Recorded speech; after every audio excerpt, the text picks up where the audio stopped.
তৈরি করার জন্য যখন মনস্থ করলেন, ফেরেশতাদের সভা ডাকলেন, সভা ডেকে বললেন, ইন্নী জাইলুন ফিল আরদি খলিফা, আমি পৃথিবীতে মানুষ পাঠাতে চাই। হ্যাঁ, আমি পৃথিবীতে আমার খলিফা, প্রতিনিধি পাঠাতে চাই। কি পাঠাবেন? প্রতিনিধি পাঠাবেন।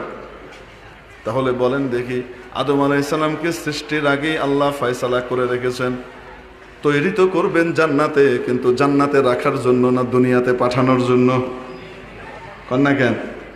এখান থেকে একটা আকীদা ঠিক করে নেন, যারা নাকি আদম আলাইহিস সালামকে দোষী মনে করে যে উনি গন্ধম খাইছে, নিষিদ্ধ ফল খাইছে, আল্লাহ তাআলার আদেশ লঙ্ঘন করছে, উনি গুনাহ করেছেন, যারা মনে করে তারা ভুলের মধ্যে আছে। ঠিক কি ঠিক না? কারণ ওনাকে তো মাবুদ সৃষ্টির আগেই ঘোষণা দিচ্ছেন, ইন্নী জাইলুন ফিল আরদি খলিফা, আমি জমিনে আমার প্রতিনিধি পাঠাবো। ঠিক কি ঠিক না? বানাইছেন কিসের জন্য? ওখানে কাম করার লেগে না, এখানে কাম করার জন্য।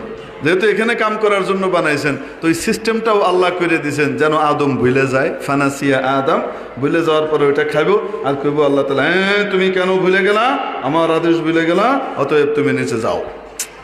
একটা সিস্টেম করে নিচে পাঠাবে। আরে কয় না কেন? এজন্য হযরত মুসা আলাইহিস সালামের সাথে একবার আদম আলাইহিস সালামের দেখা হয়েছে।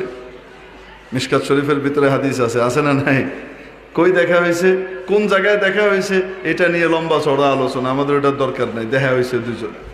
দেখা হওয়ার পরে মুসা আলাইহিস সালাম কয়, আব্বা আপনি আর কোনো কাম পেলেন না, আল্লাহ জান্নাতে আপনাকে থাকতে দিলেন, জান্নাতে কি খাওয়ার জিনিসের অভাব ছিল আব্বা? কয় না।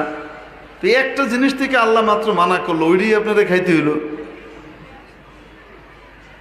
আরে কি হয়েছে তাহলে? আপনি ওইটা খাইছেন বলেই তো এখন দুনিয়াতে আইছেন, আবার পরে আমরা এখানে পয়দা হয়েছি, আর এই যে ফেরাউন হারাম খোর আমাদেরকে জ্বালায় মারতেছে।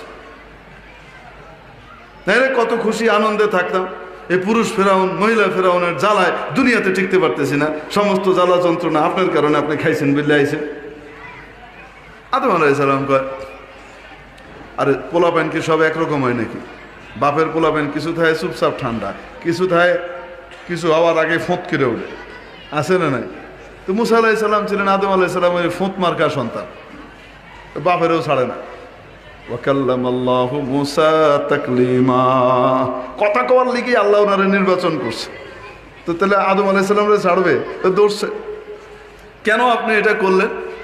আদম আলাইহিস সালাম কয়, কে কইছে তোমার এই কথা? আমি এটা খাইছি, তারপরে এখানে আইছি। কে বলছে তোমার এগুলা? কই পাইছো? কে কইছে? মানে তওরাতের ভিতরে আছে।